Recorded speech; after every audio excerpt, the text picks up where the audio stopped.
সুপ্রিয় শিক্ষার্থীবৃন্দ, তোমরা যারা অষ্টম শ্রেণীতে আছো তোমাদের জন্য আজ আলোচনা করব ব্যাপন নিয়ে। তো আলোচনার শুরুতেই চলো আমরা তিনটি এক্সপেরিমেন্ট দেখি। এক্সপেরিমেন্ট দেখার পরে তারপরে আমরা আলোচনা শুরু করি।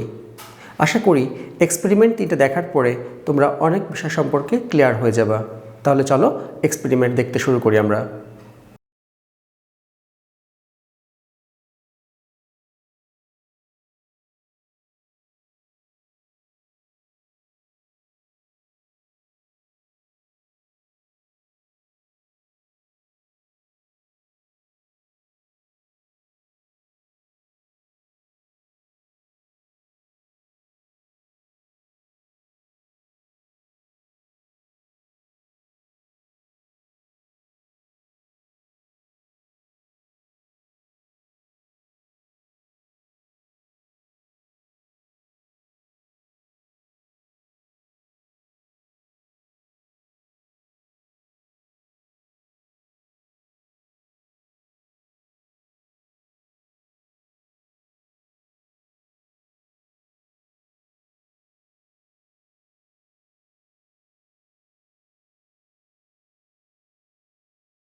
তাহলে আমরা তিনটি এক্সপেরিমেন্ট থেকে দেখলাম, প্রথম এক্সপেরিমেন্টে ছিল পারফিউম বা রুম ফ্রেশনারের আমরা প্রেস করার পরে দেখেছি যে তার অণুগুলো ছড়িয়ে যাচ্ছে।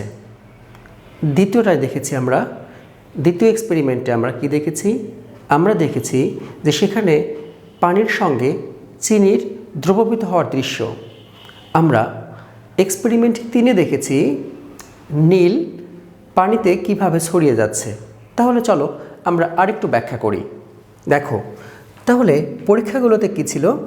রঙের অণুগুলো পানির মধ্যে অধিক ঘনত্বযুক্ত অবস্থায় আছে, অধিক ঘনত্বযুক্ত স্থানে আছে।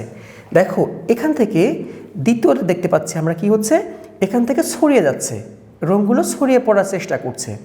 অর্থাৎ এরা কখনোই এভাবে আবদ্ধ হয়ে থাকতে চায় না, তারা সবখানে ছড়িয়ে ছিটিয়ে থাকতে চায়। মানে তারা কখনোই চায় না যে তারা এক জায়গায় অবস্থান করবে, তাদের ধর্মই হচ্ছে ছড়িয়ে পড়তে চায়, তারা হচ্ছে সমভাবে স্বতঃস্ফূর্তভাবে ছড়িয়ে পড়তে চায়। তারপরে দেখো 3 নম্বর চিত্রে আমরা দেখতে পাচ্ছি এখানে কি হলো, এই কণাগুলো এখানে যে স্বতঃস্ফূর্ত এবং সমভাবে ছড়িয়ে আছে। তাহলে আমরা কি বলতে পারি? আমরা বলতে পারি যে কোনো পদার্থের অণুগুলো যখন ঘন মাধ্যম থেকে বা বেশি ঘনত্বের স্থান থেকে কম ঘনত্বের স্থানের দিকে যেতে চায় বা পরিব্যাপ্ত হতে চায় বা ব্যাপিত হতে চায়, এই যে প্রবণতা, একে ব্যাপন বলা হয়। তাহলে কি বললাম আরেকবার আমরা একটু বুঝে দেখি।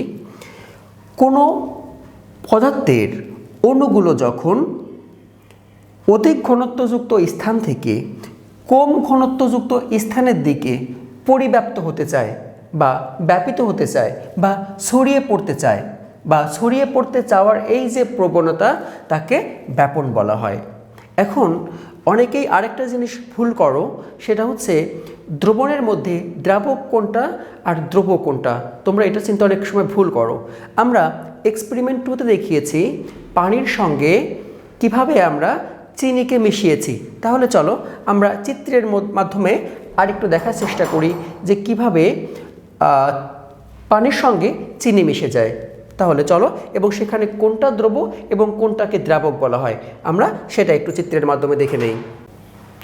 প্রিয় শিক্ষার্থীরা, আমরা এক্সপেরিমেন্ট 2-তে দেখেছিলাম যে আমরা পানিতে চিনিকে দ্রবীভূত করেছিলাম। দেখো এখানে, তাহলে তোমরা অনেক সময় বুঝতে কষ্ট হয় তোমাদের যে দ্রব কোনটা আর দ্রাবক কোনটা। এখানে খুব ভালো করে মনে রাখবে যে যার মধ্যে আমরা মেশাচ্ছি, অর্থাৎ যেটা পরিমাণে বেশি আছে, সেটা হচ্ছে দ্রাবক।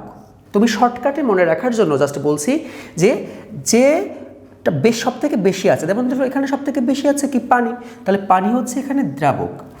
আর যেটা পরিমাণে কম আছে, অর্থাৎ যেটা আমরা মেশাচ্ছি, সেটা হচ্ছে দ্রব। তাহলে এই দ্রব দ্রাবকের মধ্যে কি হচ্ছে, দ্রবীভূত হচ্ছে। দ্রবীভূত কি তৈরি হচ্ছে?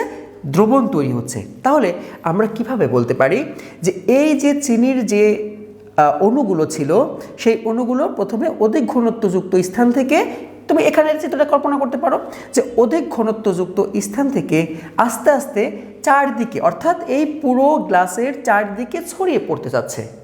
তাহলে ভালো করে এখানে দেখো, এখানে প্রথমে ছিল আমার অধিক ঘনত্বযুক্ত অবস্থায় ছিল, অধিক ঘনত্বযুক্ত স্থানে ছিল, এখান থেকে আস্তে আস্তে আস্তে আস্তে এভাবে ছড়িয়ে যাচ্ছে এবং শেষে যে একটু সময় অপেক্ষা করার পরে আমরা দেখতে পারবো যে পুরো গ্লাস ধরে প্রত্যেকটা অণুগুলো সমভাবে স্বতঃস্ফূর্তভাবে ছড়িয়ে আছে। তাহলে নিশ্চয়ই এখন তোমরা একদম বুঝতে পেরে গেছো যে ব্যাপন হচ্ছে কি, যে কোনো পদার্থের অণুগুলো অধিক ঘনত্বযুক্ত স্থান থেকে কম ঘনত্ব স্থানের দিকে ব্যাপিত হওয়ার যে প্রবণতা, এখানে দুটো বিষয় খুব ভালোভাবে উল্লেখ করতেই হবে, কিন্তু সেটা হচ্ছে স্বতঃস্ফূর্ত এবং সমভাবে ছড়িয়ে পড়ার বা পরিব্যাপ্ত হবার বা ব্যাপিত হবার যে প্রবণতা, তাকেই বলা হয় ব্যাপন। আশা করি তোমরা ব্যাপন সম্পর্কে সম্পূর্ণ ধারণা পেয়েছো। ধন্যবাদ সবাইকে।